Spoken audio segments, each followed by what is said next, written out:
I'm Trick Jarrett. I work for Wizards of the Coast in our marketing, doing social media and whatever else they need me to do. Many hats, many hats. So we're here talking about the new Lord of the Rings expansion for Magic, the trading card game. So we'll talk about some of these cards and what they'll add for new players coming into the game. Well, that's one of the things that's super exciting about the Lord of the Rings partnership with Middle-earth, is that this is such a great opportunity for us to introduce Magic to a brand new reach of people who may have heard of the game but never really had a reason to draw into it. So Lord of the Rings is finally a reason for them to check it out. They're like, oh, I want to play with Gandalf. I want to play with Pippin. I want to see Shadowfax. I want to be Sauron, you know? And so it's a great opportunity for bringing them in. And it's so resonant. We tell so many of the same stories. Like just yesterday in one of the games I was playing, I used Cast into Fire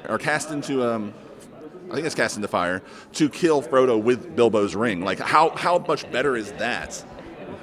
So how do these new cards shake up like the current meta in Standard and in Commander? So it actually skips Standard. We're just going straight to Modern. So it's not going to have any impact on Standard. But what it does is it introduces, as with every set, a bunch of new interesting mechanics and cards and ideas. And Lord of the Rings especially gives us a great opportunity for Commander because there are so many iconic characters. You know, you get to see Tom Bombadil, who can be a new 5-color Commander for people who want to play that. Or you can go down to like, oh, there's in our starter kit, there's another iterations, because the other thing that we do with these characters is not just one card per character. There's actually, I think, 4 different iterations of Gandalf across these different products and different sets, and so, or different variations or different items within this set. And so you have like Gandalf the White Rider, Gandalf, Friend of the Shire, you have Gandalf the Grey, Gandalf the White. And so it gives you not only a way to play your favorite character, but play the perfect character for a deck that you want to build. Do you have any like particular cards that are standout for Commander particularly? Because I know that's a really popular mode right now.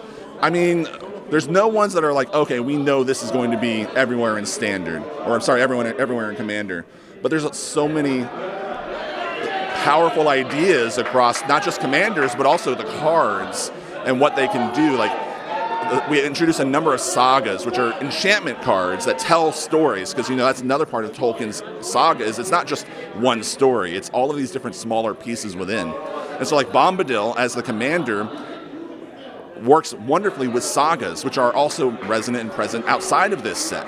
So there's a lot of interesting opportunities to do exactly what Magic's best at, which is combining sets, taking Lord of the Rings, combining it with your normal Magic set, and really completely changing or introducing new ideas to what Commander decks could be. Can you talk about how you work with the community when like you make a new set or when you decide to limit a card or ban a card, stuff like that? Well, we pay close attention to our community. You know, I like to say that we are stewards of Magic. It's not our game; it's the community's game, and we're doing the best what we believe to be best for the game. And so we are keenly in tune with the community. We pay attention to feedback. We see every reply to a social media post. We keep on top of conversations, and we're always taking that into consideration. Because sometimes we get it wrong. A lot of times we get it right, but sometimes we get it wrong, and we want to do what's right. So it's a big consideration for us for what the community says and thinks. But also, as stewards, sometimes we have to make decisions that we believe are right but aren't popular. We try not to do that often, but it is a thing that we have to do sometimes. But we are always considering, looking for feedback. What's it like? Because right now, this Lord of the Rings set is not out yet. Like, what's it like seeing that when it finally gets in the hands of players? Do you ever anticipate them playing a card a certain way, like when you're previewing the build at other events, or when you do a pre-release and you're like, oh well, that card, that's the card that's going to be a lot of mix-up in the meta? Well, it's hard to say. Like, we have teams who are dedicated to testing and experimenting and seeing how competitive scenes are going to play out. And we get some things right and we miss some things. Like, that's the beauty of Magic, is that there's so many different combinations, so many different ideas. They're having a lot of fun next to us. But there's so many great opportunities, and we can only do so much. So we do a lot of testing, we do a lot of experimenting when it comes to competitive play. And I don't have any cards out of this set specifically that we're looking to see make major splashes. We're going to get a good idea of that from Barcelona, where Pro Tour Lord of the Rings is going to take place. So they'll actually be playing it both limited and modern competitive there. And we'll see from that. But I think it's definitely going to be a big impact on Commander, with so many interesting Commanders to be had and other cards like that. Do you have a favorite card in the set right now, and why? There's so many favorite cards. Like I was telling someone yesterday, for so many of us, Lord of the Rings is this set is a passion project for us. Like so many of us poured ourselves into it, from the art direction to the mechanics to the marketing and how we brought it out to the world.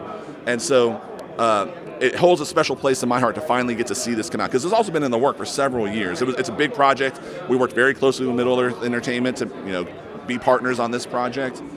To answer your question longly, my favorite card is actually what I was talking about earlier, where we get to see the different iterations of characters. So I don't have a single specific one, but I love this story we tell through the versions of Samwise Gamgee. You see him go from the gardener in the Shire to the hero carrying Frodo on his back to the father at the end with his kids. And I think that's such a powerful thing to see brought forth in the story. It's not just about the heroes on the battlefield. It's about what happened before and what happened after. If it was up to you, what crossover would you do next? The sky's the limit. Oh, man. There's so many great opportunities. I mean, that's why we're excited about Universes Beyond, is it gets us these opportunities to partner with great companies. We're always very proud of the creations, the worlds, the stories that we tell at Wizards, but there's so many other ones out there. Lord of the Rings, we did Warhammer 40K last year. Transformers. We've done Transformers, another Hasbro product. Dragons. Dungeons and Dragons. The list goes on. It goes on and on and on. To answer your question, though, I think there's a lot of interesting, exciting things. I love fantasy novels and stories as a whole, so I'd love to see us, partner with maybe Brandon Sanderson or Wheel of Time or any of those epics. But we'll see what happens. We'll see what opportunities come along. Talk about what is included in your Lord of the Rings starter kit. It has 2 modern decks, 60-card decks? So in this case, the starter decks are actually 2 60-card decks, and they're just cards from the Lord of the Rings set. So they're playable in Modern because they're all technically, I believe, Modern legal. They may not be. I'll clarify. There might be some Commander cards in there that wouldn't technically be it, but they aren't going to be decks that you take to a Modern tournament to play. These are 2 decks designed to be played against each other. It's a great onboarding new player experience, especially if you're playing like one experienced Magic player, and Lord of the Rings is the thing to draw your friend in who hasn't tried Magic yet. This is a great opportunity to sit down with 2 Lord of the Rings decks and introduce them to Magic. So when does the Lord of the Rings set come out, and when can people start buying it? So on the 16th, the weekend of the 16th, 16th, 17th, 18th, is the pre-release. That's going to be happening at local game stores. The first opportunity for people around the world to play with the Lord of the Rings set.